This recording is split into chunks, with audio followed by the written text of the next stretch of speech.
Have you seen that, Damien? I've seen the trailer for it, and it's on my list of things to watch, but I haven't got to it yet. It's so good. I would give that this. Sorry. Bless you. Uh, what? I think Tracy just gave us our cold open for this episode. So, And now it's time.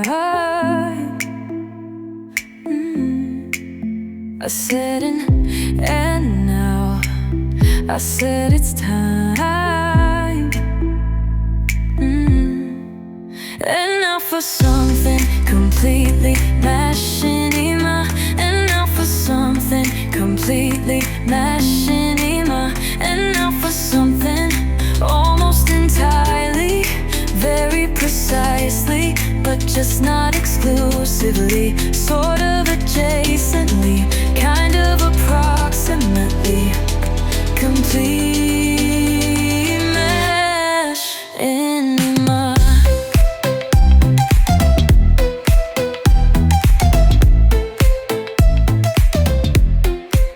And now for something completely Machinima. And now for hello and welcome to And Now for Something Completely Machinima, podcast about machinima, virtual production, and related technologies.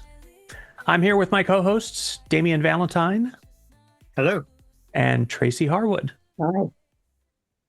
Ricky Grove is out this week. I had a whole list of excuses, silly excuses for his absence, but I forgot to open them before Tracy hit record. So Ricky's just not here today. That's all. It's boring, but it's true. But we have lots of news to cover. And actually, I think what we'll do, Tracy, if you don't mind, we'll kick off with Ricky actually has some news that he wanted to discuss that we pre-recorded. So why don't we go ahead and take care of that now, and then we'll get back to the other news. So Ricky, go ahead. I wanted to share with you all just a few little news clips that I came across that I think are really interesting. The first of them is a new AI filmmaking tool that Google has put out called Flow.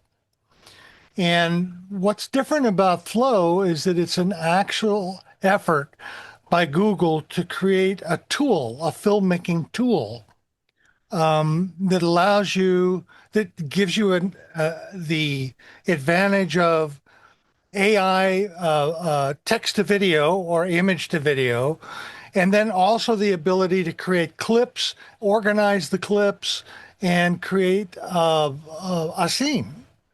And they provide several examples to the process, and also they commissioned about 5 different filmmakers to create unusual and interesting clips. And I checked it out. They have a free version of it, but really it's not very good. The second tier, I think, is about $8, and then there's maybe a $25 a month kind of thing.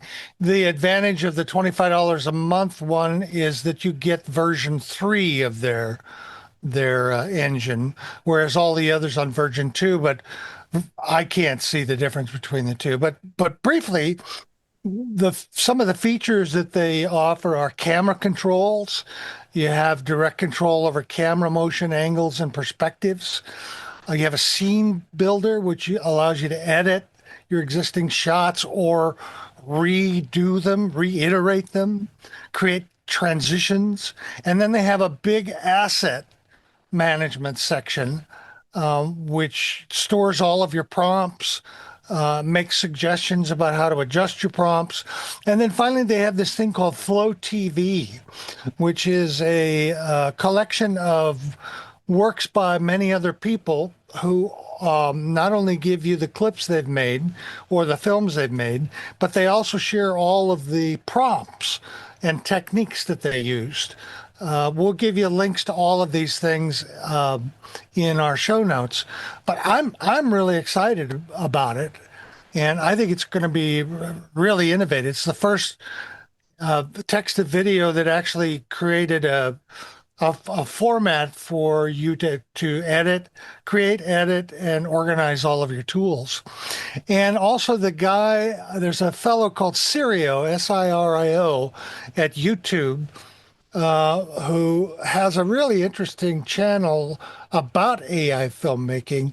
He uses Flow as part of many other tools that he uses, and he has an excellent video called One Image Full Story Sequence, in which he creates an image and then he uses that image to create a character, set it in an environment, and then create a short segment with this character in the environment. He's very technical. He provides all of his prompts, and it's really quite interesting. I think you'll like it. The other thing I wanted to mention is a game that is really close to my heart that Steam is bringing out, or may have already brought out. If not, it's going to be very soon. It's called Tiny Bookshop. And in this game, and it's a sort of cartoon kind of game, but it's realistic.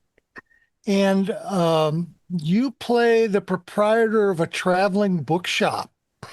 And you go all around this open world and you sell books, you get recommendations, you make suggestions to people about books, you upgrade the quality of books you have, you buy, you talk to people. There's a sort of an overarching story to the whole thing.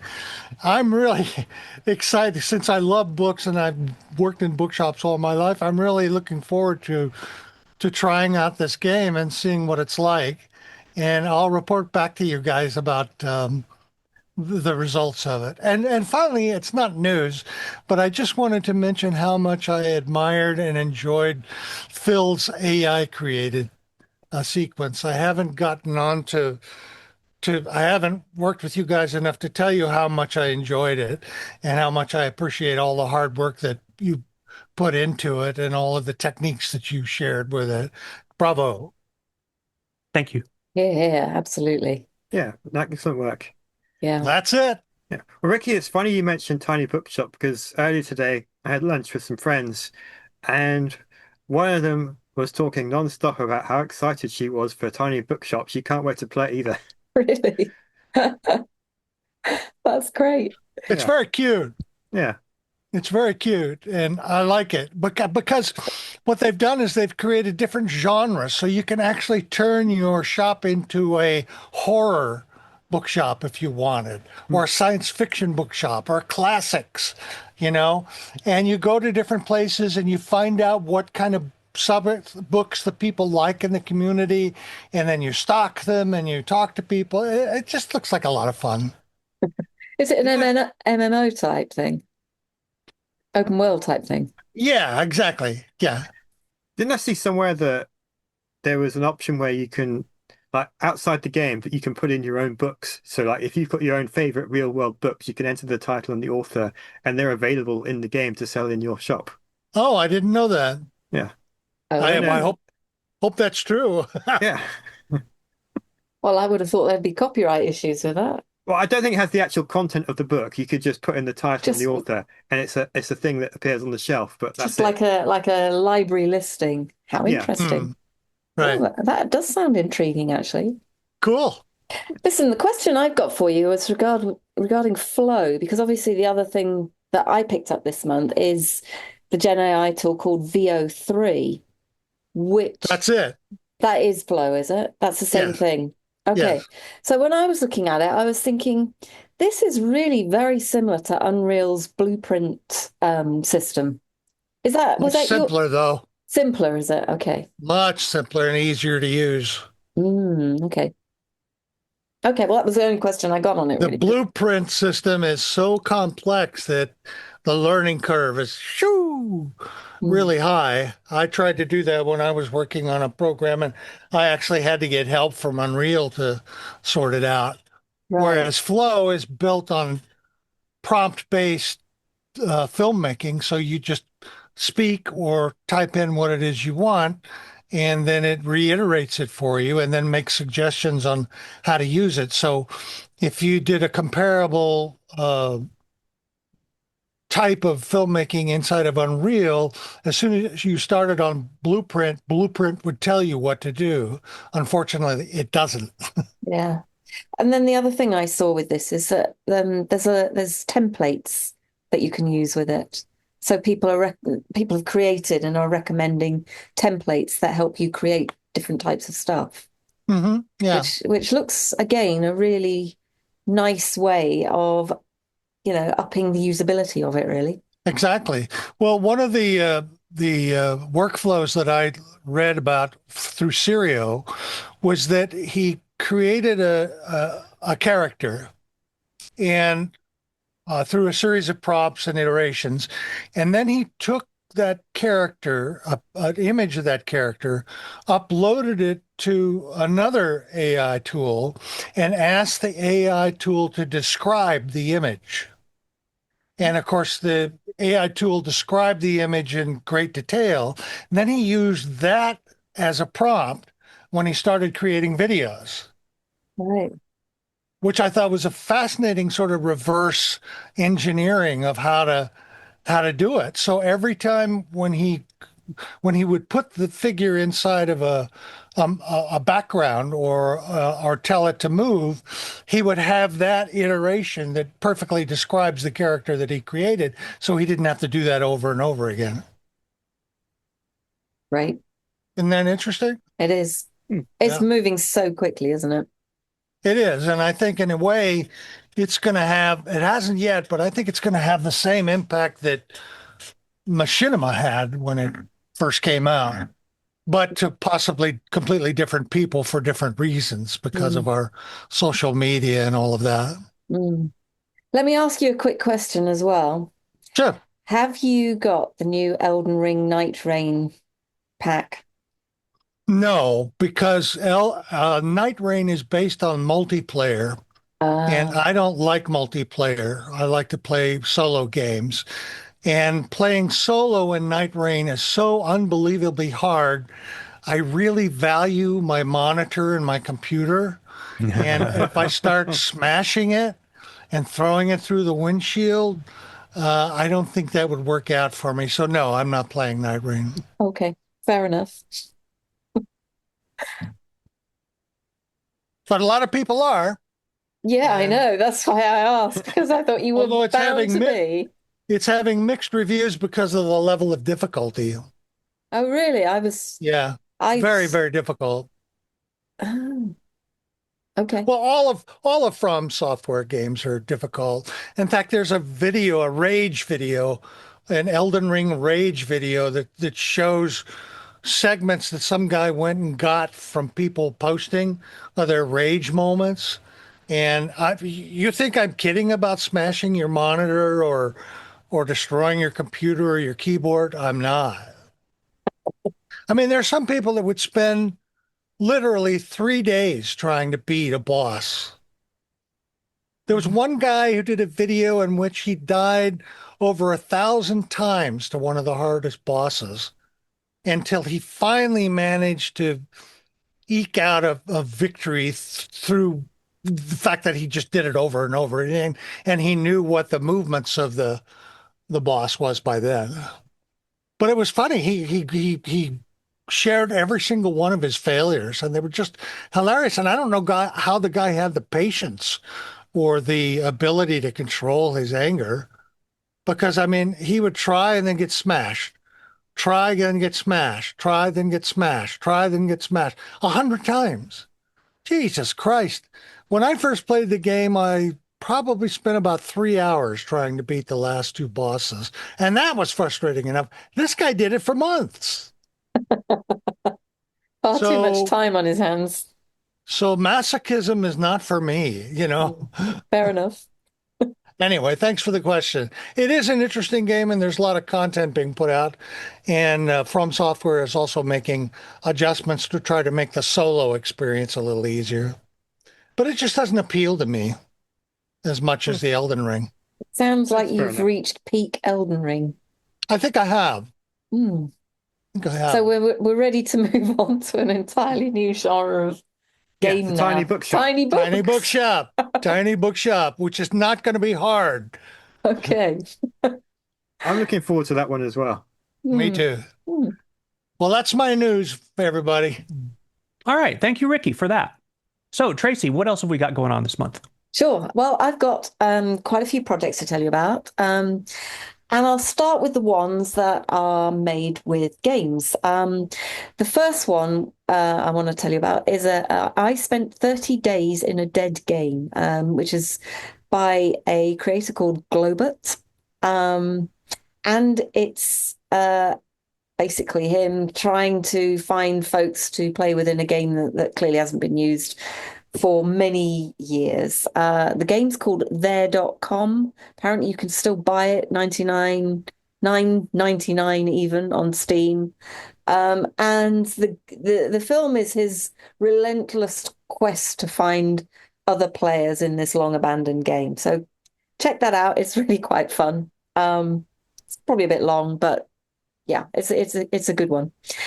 The next one I think you'll enjoy is actually GTA 6 trailer, the trailer, but made in GTA 5 by Gulmaz. I think it's one of the better machinimas I've seen this month. It's hilarious. And you can clearly see the animation quality is a step up in GTA 6 with how this is made. But it's not really intended to be a sort of a screen by screen comparison. There's a lot of comedy and adult humor in this one, I think, that you'll probably enjoy. But check that one out. Then another one was that I picked up on is called I modded fast traffic into our Red Dead Redemption 2. Now it's a what's he called it? Now it's a horror game by Blurbs. And do you remember that one that we talked about called the Modded Wacky West? Oh, yeah. It's sort of in that vein. It's crazy, but sort of, horses and carts and whatnot, just sort of flying around, crashing and burning, and yeah, it's really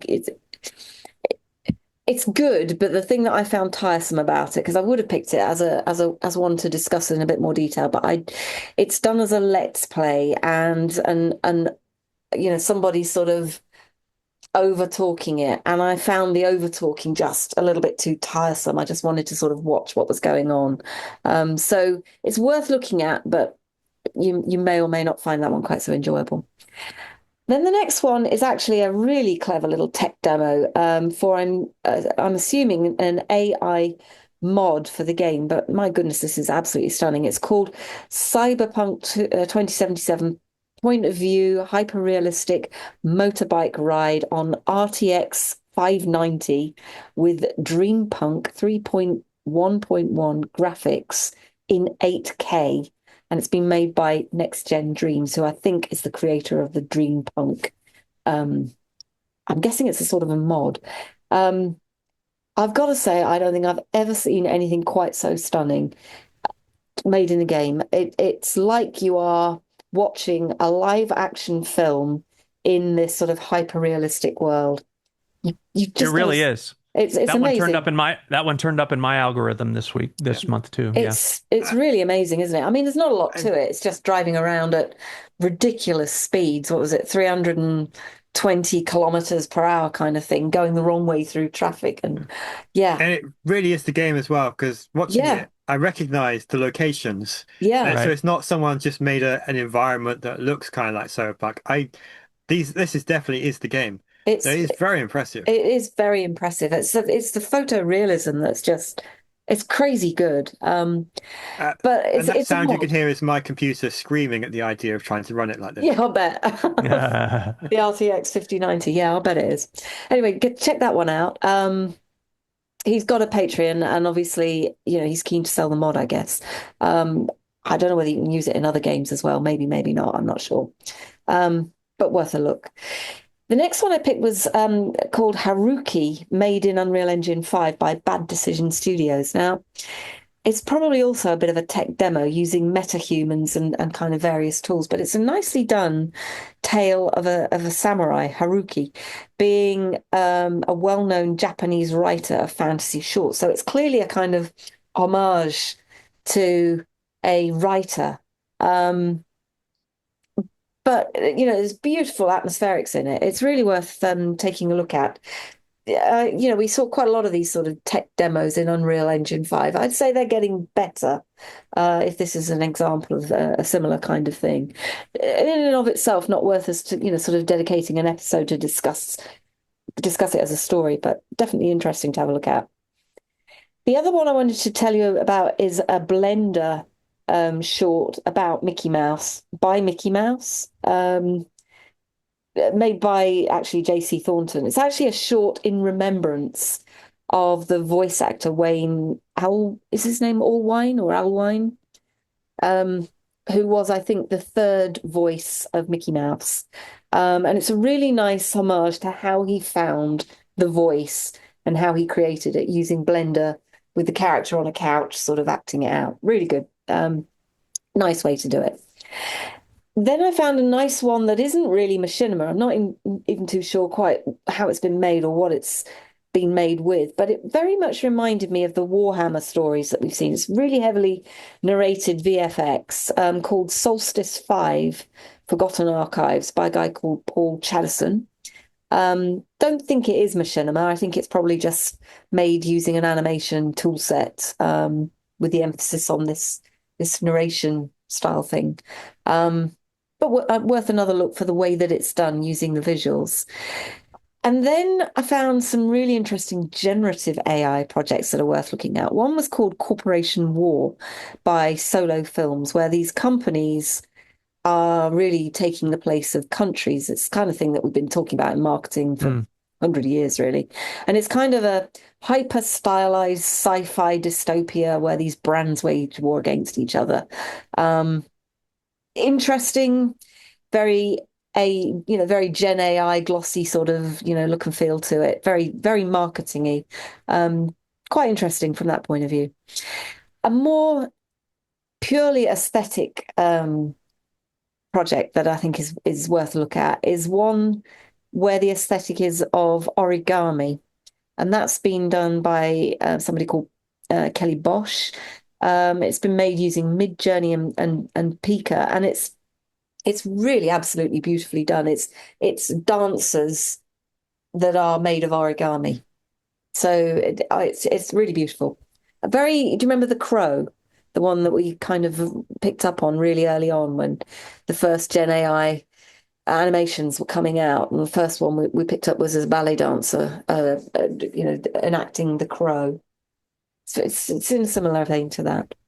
It gives me a real Lainey Voom kind of vibe. Like it's the kind of thing she would have made. Yeah. Yes, it is. Exactly. Yeah. Very nice though. Then I found one called Alice, or Where's Alice, by Aaron Sims Creative. Now, we've covered some of Aaron Sims' creative workflow projects, typically using Unreal Engine, and we've commented on those before. This one is sort of a fantastical horror-ish themed interpretation of Lewis Carroll's story. It's very creaturey, as you would expect from Aaron Sims. What intrigued me about it, though, was it's actually a workflow test for generative AIs of one sort or another. And you can clearly see in the 4 episodes that have been released as we talk here today, you can clearly see how the workflow is developing with the way that they're producing that content. I have to say, it's quite different to how the Glurons has been done. I guess what I'm less enthusiastic about with this particular version of a workflow trajectory, if you like, is that the creators aren't really sharing with us what the workflow is, whereas Neural Viz was very open that it was a workflow test. Clearly, there's commercial interests sitting behind this. So Right. we'll expect to see something that comes out of this in a slightly different vein. But it's worth looking at nonetheless, just to see, how these other studios are working with the tools. I think you can put it together from, how we know these tools are evolving from the Yeah. tests that we've There's all always done. that war, isn't there, though? When you're dealing with creativity and technology, there's always this battle between the community side of let's Yeah, bring everyone up with us as we go, as we learn, yeah, and we better keep this to ourselves so that we can, I don't know what, be the first or have some kind of competitive edge. And yeah. yeah, I think the latter of those two is pretty ill-advised. It's First of all, fine to Well, be because the first. you're never going to keep that secret. Yeah. Someone's gonna, if you're not gonna share it, then someone's gonna figure it out, And yeah, that and person will get the now, credit for it. and they'll get the credit, and they'll probably share it with everyone, and so you'll lose out on the opportunity to be a community supporter, Yeah. which It's this say what you will about people involved in the AI creation thing, community is important to them. it is. So it's a shame. It's Yeah, it's I think then. someone will decompile it, right, and figure it out. it's fine to be the first. Like you come up with an idea and you know no one's done it, Yeah, and you figure it out, and you put out something that you're really proud of, and it gets, a lot of recognition. But at some point, even if you don't do it as you launch it, but in a week or two, explain how you did it. Yeah, Give yeah, people a chance, even if you don't want to release it straight away, give people a chance to, I wonder how he did that. How does that work? And then you put it out and you say, oh, this is how it was done. yeah. It You doesn't don't matter turn what you're it. doing. You don't try to convert your innovation directly into copyrightable property, so to speak. You know what I'm saying? Like Yeah. something this is mine. Yeah. It's not going to stay yours, man. That's not the way the internet works. exactly. So anyway, So it's an interesting I'll be project from intrigued that. to watch that and see what I can Yeah, intuit from I it. think it Yeah. will. But I mean, given that NeuralViz has been so open about the process and and sharing the ideas and trying new things out, this falls a little flat for me, other than the fact that it's a really interesting take on the story and clearly a tech demo. Hmm. How Hmm. far they push it, I don't know. I mean, they're putting it out as weekly episodes, but that in itself means to me they haven't really got a great idea of where they're going with it, I would suggest. Right. Um, Which 'Cause- is one of the big questions about this content is what's your venue? yeah, You know, absolutely. Assuming that you want to try and pay the bills with it, that's tough, man. That was already tough, as we Yeah. all know. Oh Yeah. yeah. That was already tough, but this even more so because of some of the stigma that is around the unresolved issues around AI. So I think it would be even harder Yeah. to find a way to, I don't want to cheapen it and just say monetize, but if you want to be able to do it full time, you gotta pay your rent somehow, So I sympathize with wanting to get to where the art will pay for itself because then you can make more art. Yeah. Now there are people involved in the world of art that are interested in the money part of it just for the money part of it. And so they want to exploit and do all that thing. But there's plenty of artists who, hey, I mean, I think of Tom Jantel all the time. Poor guy. He would spend 24 hours a day. Well, okay, 23, because he'd sleep an hour. He'd spend 23 hours a day making films if he could, but damn it, life is expensive. Yeah. And so it is. It's the big conundrum, and long has been, I think, Mm. for artists. I've always looked at there's several different ways of it. Sometimes you just want to make something. You don't care if you get anything back. You just made something, you share it. And then there's the little bit up above that is I made this thing. If I get something back from it, that's nice, but it's not really my focus. And then there's right. the level of I want to do this, but I want it to work and pay the bills, like you were just saying. And then there's the people who think, I'm going to make this and become a millionaire. And that's Mm. not how that works. Indeed. Indeed. Yeah. Well, the other thing that I wanted to sort of mention to you is on the AI front is 11 Labs has launched version 3. Apparently its most expressive text-to-speech model yet. Not sure if you've tried it yet, Phil. I have not. I didn't even know about it. That's Oh. intriguing. Yeah, I'll have to Okay, dig in well, there. version 3, get this, 70 plus languages from Wow. 33 with a coverage of 90% of the world's population, up from 60% in terms of language coverage. Can you believe that? 70 is a lot of languages. Mm, Wow. mm. And it's got a That's dialogue exciting. mode. Yeah. I can't get my head around the complexity of this. It's got a dialogue mode, which basically enables it to handle natural interruptions, tonal shifts, emotional flow across multiple speakers. You can add valences or tags, if you like. So, whisper this or angry that or, laughing or door creaks or anything like that. You can add, That's huge. yeah, That's yeah. huge. It's all about controlling performance in fine detail. I've got to say, it's probably one of the most impressive, um, sound things I've seen with generative AI. I can't wait to see what you do with it. Um, that's it, really. I mean, the only other thing I've got is a bit of game news, which kind of intrigues me, I have to say. Probably the only game I ever had a go at was a James Bond GoldenEye, I think it was. I don't know when that was. Takes it back a bit. That Five, is, that's a 26. ways back. Yeah. Yeah.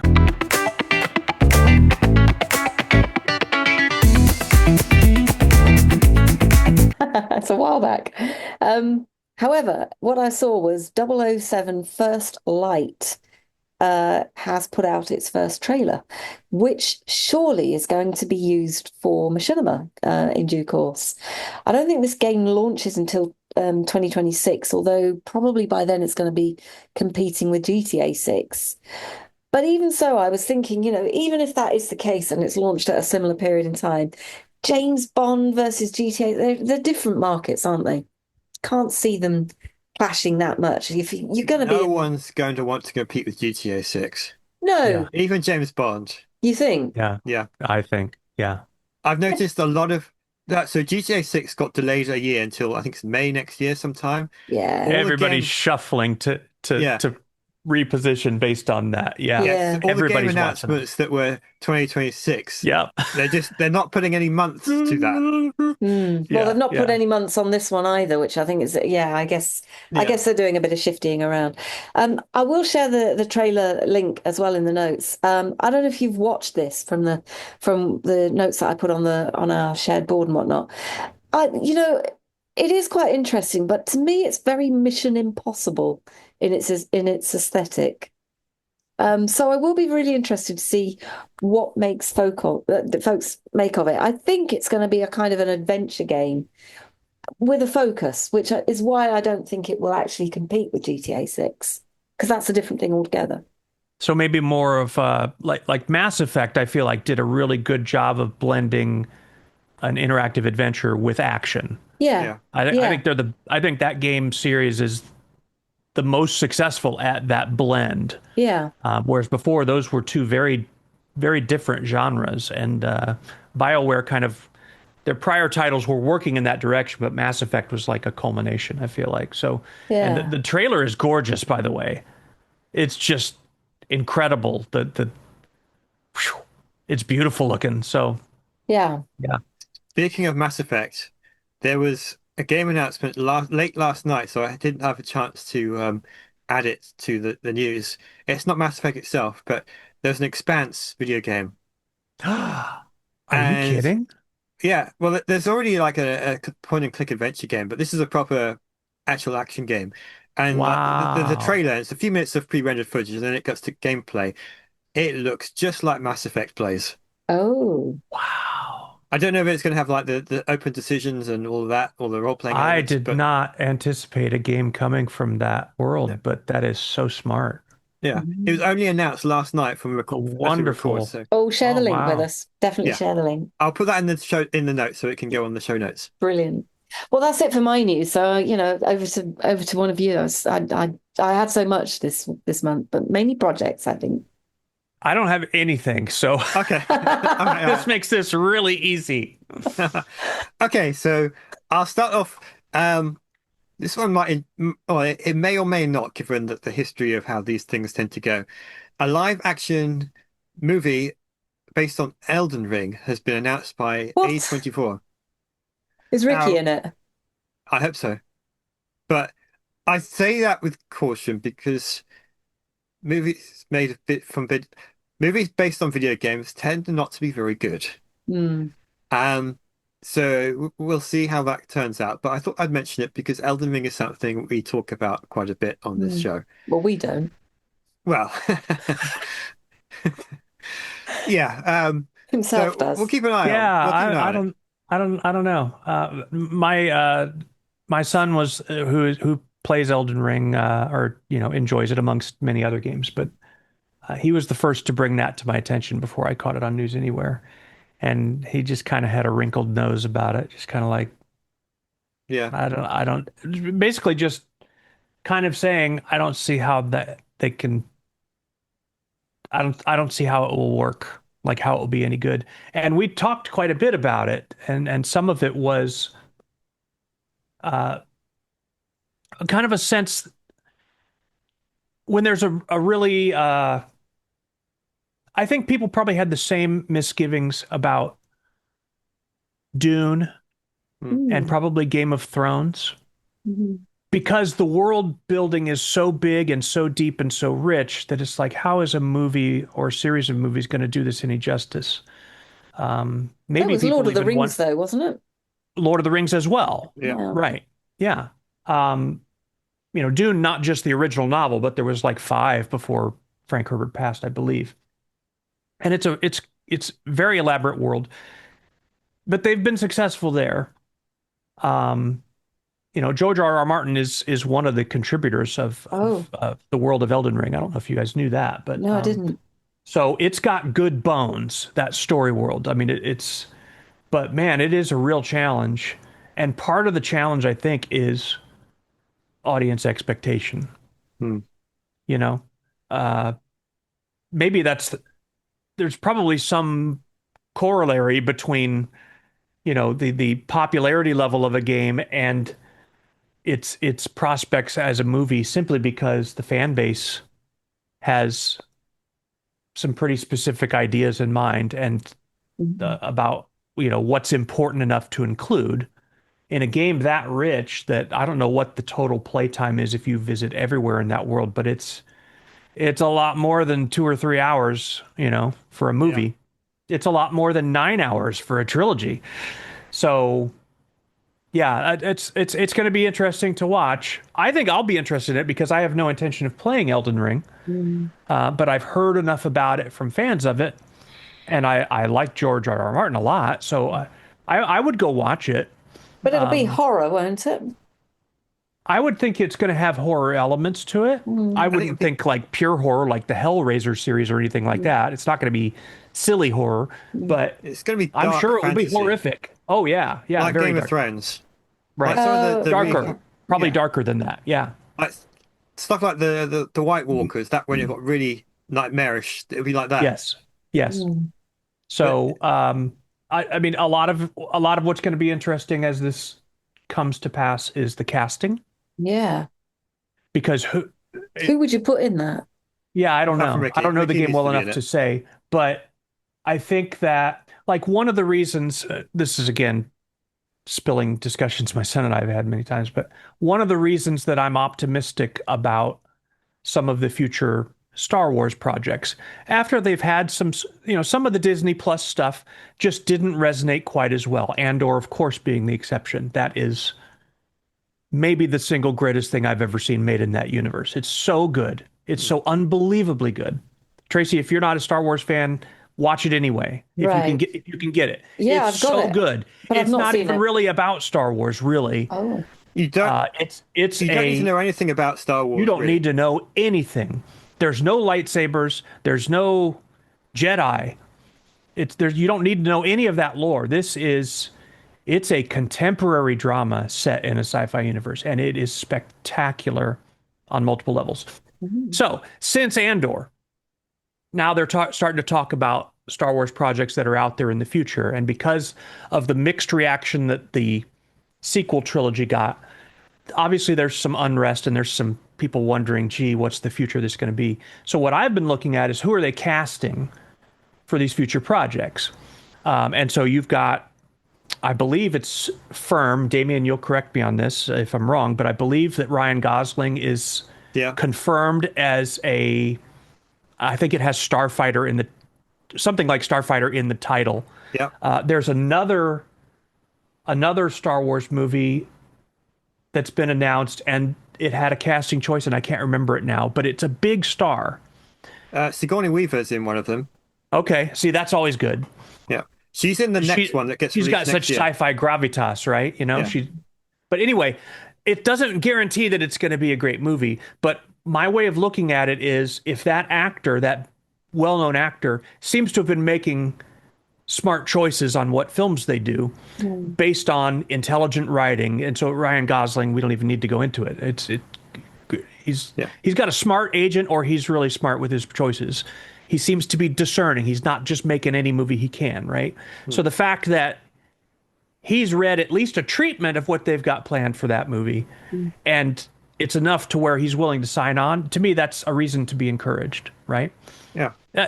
It's a theory, but it's plausible. So I'm going to be looking at the Elden Ring movie with the same set of eyes. Who do they attract? Now, it's not a perfect method, because if we'd said that about Game of Thrones when it was before the first episode launched, Yeah. I mean, I knew who Sean Bean was, and I was excited just because he was going to be in it, but that was the only name I recognized. Yeah. Nobody knew who Peter Dinklage was at that point. Nobody knew who any of those. Nobody knew who the girl who plays Khaleesi. No one knew who any of them were. No one knew who. Oh, who's the guy who plays her first husband, the warrior? Oh, Jason Now Momoa. I No knew one him. knew who Jason Momoa was at all. I did, Like, because he was in 4 seasons of Stargate Atlantis. okay, so like I said, nobody knew who Jason Momoa was at all. And now, so it's not a perfect method. It could be a cast of total unknowns, and if the writing is right, it could knock it out of the park. Yeah. So, I don't know. I've got mixed feelings about it. I don't have any dog in the race in terms of, I'm not what you would call a fan of the game. I'm more of a vicarious fan of it because my son really likes it and talks about the story in it all the time and the deep lore. And Ricky, who is the world's biggest bookworm and really appreciates literature and depth, and I mean his spouse is a award-winning writer, Yeah. and he likes Elden Ring. I have to think that's because when you peel back the skin, there's something really good there. So the story has good bones. It's, is A24 gonna do it right? Because you're right, Tracy. A24 you tend to think of in terms of horror stuff, but some of their stuff has been quite good. Like, I mean, some of it's had real depth to it, but they are all pretty horror based. So Yeah. we'll see. Well, we'll see. We'll Yeah, see. I'm cautiously optimistic.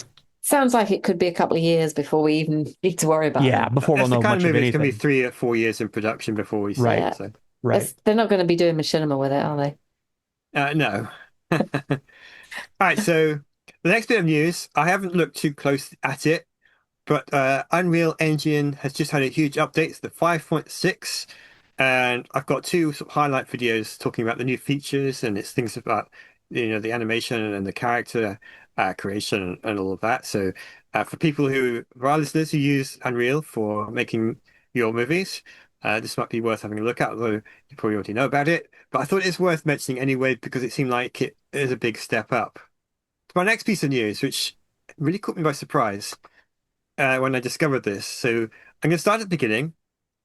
I'm a big fan of the Predator movies, or at least the first 2. Some of the others are a bit, oh, we won't go there. But the first 2 I really enjoyed, and then a year or 2 ago they released Prey, which is a straight to streaming movie, set in the past, involved the Predator hunting a tribe of Native Americans, and I was really impressed by that. I think a lot of other people were as well.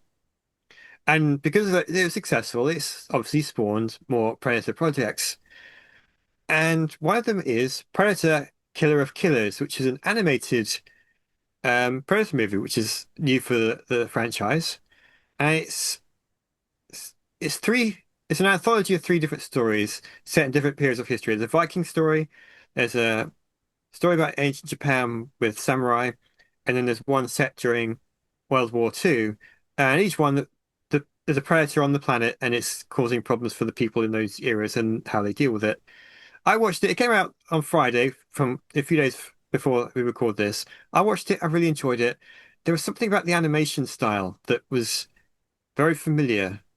And I was watching it and I was thinking, if you made your textures for your characters look like they were painted, you could probably do this in Unreal or iClone, or if you modded a game to have those kind of textures, because it looks like concept art that's been animated.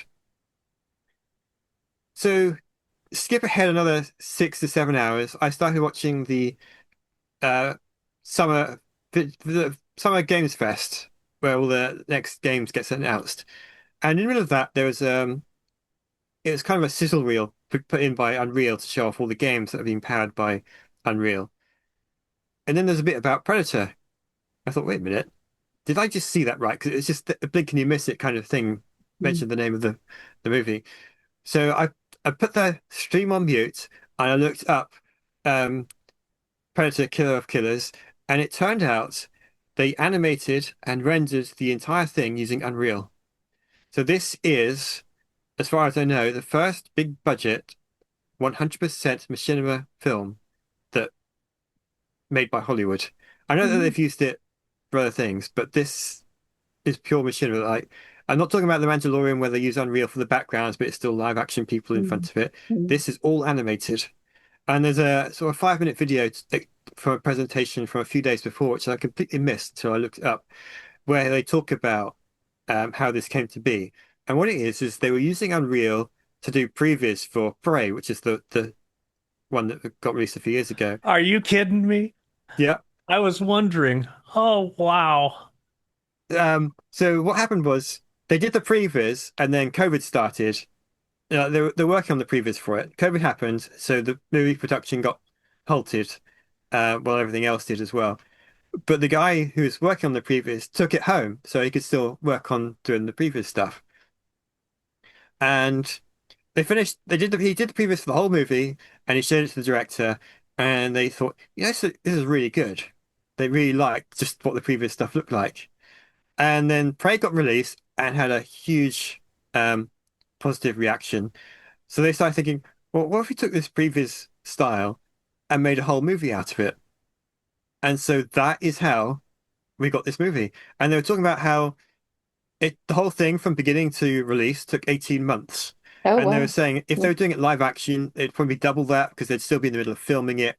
Plus, you've got the expense of not just one historical period, but three. So you got, Yeah. all the costumes and the sets, and you have to design three different predator monsters and three different casts and all of that.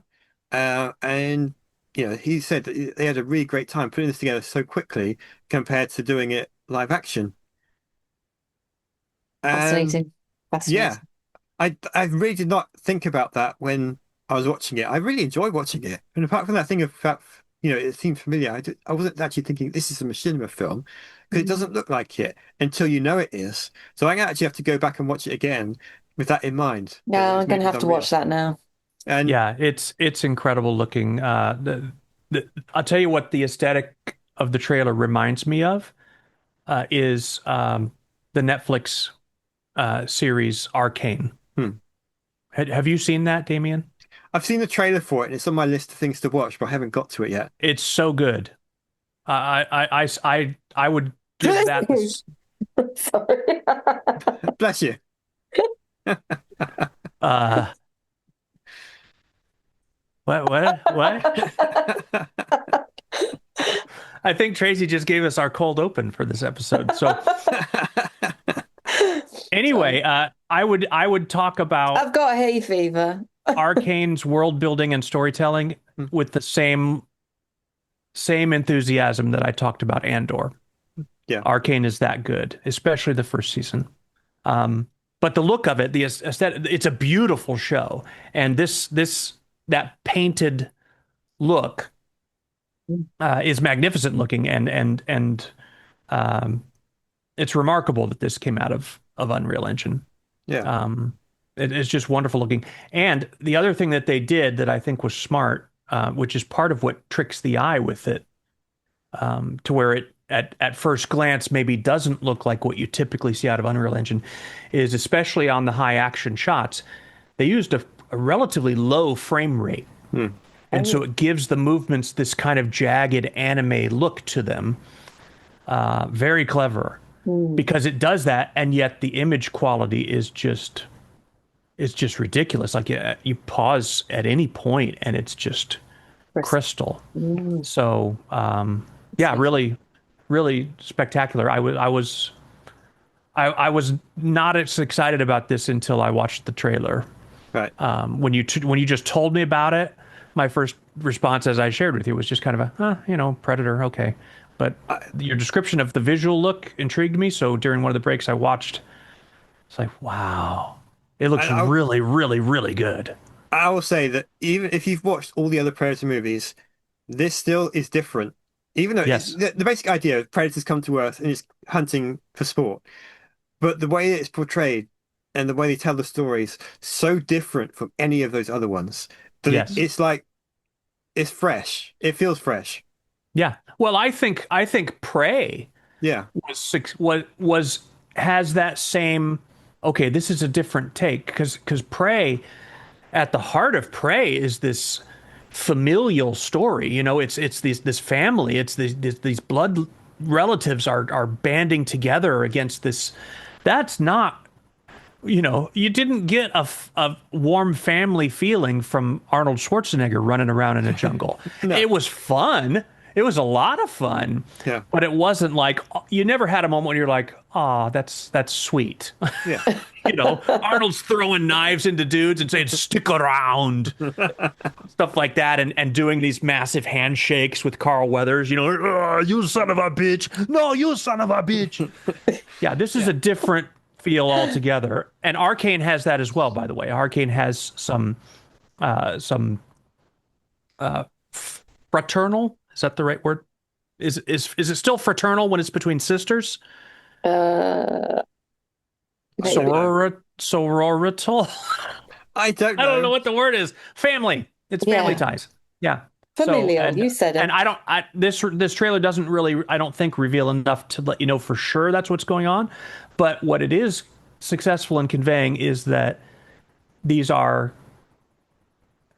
characters that I feel like I won't take much convincing to care about. I would go with that. And I that's don't not a hallmark of the early Predator movies. No, not really. It's more of just a machismo contest of who's going to kick whose butt. Yeah. This is Yeah. this is I don't want to say different. too I like much that. about them Okay. about this because it was just so well good and it's so different. And obviously it's like an hour and a half long, so the stories are fairly each of the stories is fairly short for that. But I don't want to give anything away about them because Okay, good. it's still fresh Fair enough. and different. It's just as different from Prey as Prey is from the others. Oh, that's great. Yeah. And it's got the same director as Prey as well. Sure. And he's got another live action Predator movie coming out later this year. And watching this makes me feel like, so he's done three now, and I'm pretty sure the next one is also going to be just as different from these two and the older ones as well. So I'm quite excited for the new one as well. Mm. Yeah, so that's a film I can highly recommend to people. It's on Hulu in America and Disney Plus elsewhere, as far as I know. Uh, Good. yeah, that's it for my news. But I also have a question that I'd like to ask our listeners. And Phil, you were mentioning Andor earlier, and Yes. this goes back to watching Andor. I was watching some of the behind the scenes stuff after I finished watching it because I love that show as well. One of the cast, well, I think several of the cast members actually were talking about how when they got on set, they had expected green screens and all of the stuff that Star Wars is famous for. And they were really impressed by how much of the sets were real and there were real props and there are real creature effects as much as possible. Like like the shop with all the artifacts, that was a real set. The only green screen was the window outside, so that they could do different cityscapes at different times of day. But everything else was completely real. Anyway, I started thinking, I like that idea. Lots of practical sets, practical effects, and all of that. And I started thinking about, well, it doesn't really work with Machinima. You can't. It's all virtual. And then I started thinking, actually, it does work because I started thinking about people have different styles of making their films, and we've seen some of this in the films that we've looked at this month. Is how much do you, when you're making a film, how much do you want to use? How much do you put into the engine itself? So all your footage, all the effects is there, so you capture it, and it's there for you already, so you don't have to do anything else. Well, how much do you composite versus how much do you composite other things in? Like the music video that we were discussing that Ricky chose. That was all composited. Um, but we've seen, some films, everything's there. They just capture the footage. They didn't do anything else to it. There's no right or wrong answer. And sometimes it's a blend of the two. Myself, I try to do as much as possible, but then you touch things up as, like explosions in Omnibus. They look pretty good, but you put a little bit of extra glow in post just to make them stand out a little bit more and things like that. But I try and make as much as possible happen in engine so I don't have to try and composite it in. That's just my style. So I was very interested to know, how do other people listening to the show make their projects? Do they try and put it all in one go, or do they composite as many layers together as possible, or somewhere in between? When you're sending us feedback at talk@completemachinima.com, please let us know about, what's your approach, because I'd like to know. All right. Well, that's our episode for this. That's the news for this month. So if you have any thoughts on what we discussed, or if you've got any hot tips for us, drop us an email at talk@completemachinima.com, or leave us a comment wherever you see this video or listen to this podcast. And that will wrap it up. So on behalf of my co-hosts, Tracy and Damien, we will see you next time. Thank you. Bye.